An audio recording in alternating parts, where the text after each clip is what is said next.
Thank you. Senator Moran. You can go, Senator Kennedy. Senator Kennedy. Thank you, Madam Chair. Madam Director, thank you for being here today. I know how busy you are. I've been in my office listening to some of the testimony of both of you, and I'm a little uncertain about some of the answers, which is probably a shortcoming on my part. Madam Director, could you in 1 minute summarize for me what the recommendations are today from your agency about wearing masks? Absolutely. First of all, can I just say thank you for your YouTube video for promoting vaccines, which I just adored. Did you like my singing? Yeah, I did. Thank you very much for doing You're under oath now. Yes, I did. Even so, I did. Thank you for that. Last Thursday, we released guidance that demonstrated for an individual who is fully vaccinated and not immunocompromised, that they are able to safely unmask, with the exceptions, certain exceptions, of course, in travel corridors, healthcare settings, that if you are an individual, you can safely unmask if you're fully vaccinated. Inside and outside? Inside and outside. Okay. What role do the state regulations play with respect to that? We are working now to update all areas of guidance, but here's what is really, I think, important to understand. We are not a homogeneous United States. We have counties that have less than 20% vaccination. Yes, ma'am, but I don't want to get too off the question here. If I walk over to the House of Representatives, do I have to wear a mask? Those are locally driven policies, but we felt that it was important for the science for us to convey the science of what is safe for individuals. Well, I'm trying to understand the CDC recommendations, and I appreciate it. Based on CDC recommendations, if I walk over to the House, are you recommending I wear a mask? If you are by yourself walking over to the House and you're fully vaccinated? No, ma'am, once I'm over there. I'm vaccinated. Once I'm over there and I'm talking to some of my colleagues.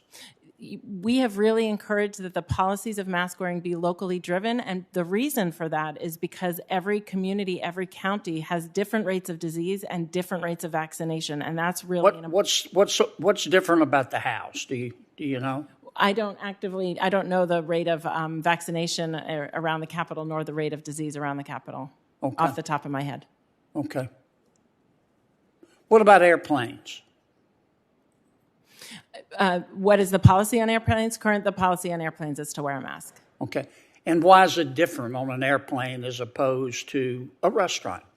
So the CDC provides guidance for what is safe to do. The federal policy is obviously an interagency policy that we need to look at across different agencies. What I will say, though, is that there's very little choice when you board an airplane as to who's going to be sitting next to you, who's around you. And also, airplanes may be a place where we have more variance because of the travel from international places. Okay.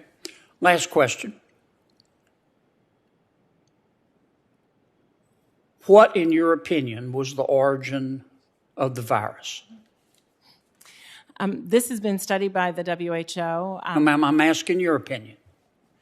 I don't believe I've seen enough data, individual data, for me to be able to comment on that. What are the possibilities? Certainly the possibilities of that most coronaviruses that we know of are of origin from that have infected the population, SARS-CoV-1, MERS, generally come from an animal origin. And are there any other possibilities? Certainly a lab-based origin is one possibility. Okay. Is the United States funding gain-of-function research? Not to my knowledge. Okay. Can you get an answer to that for me and let us know, let the committee know? Dr. Fauci would be the one who knows best, and he testified last week. Dr. Fauci seems confused. I'm asking, with all due respect, I'm asking you to get us that information.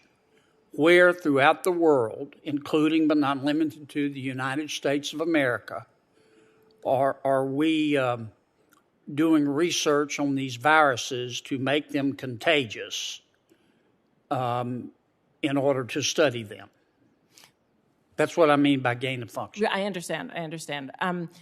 We certainly can have our staff look into this. I don't know that we have the access of labs across the world, just the ones that are funded here in the Yeah, but you're the head of CDC. I bet if I bet that you get your phone calls returned. Okay. Would you get us that information? I'd be happy to give you the information to the best of my ability. Okay. And I'm going to do a complete album of my singing. I'll send you a courtesy. Will you sign up, please? Sure. Thank you. Thank you both for being here. Thank you, Madam Chair. Senator Baldwin.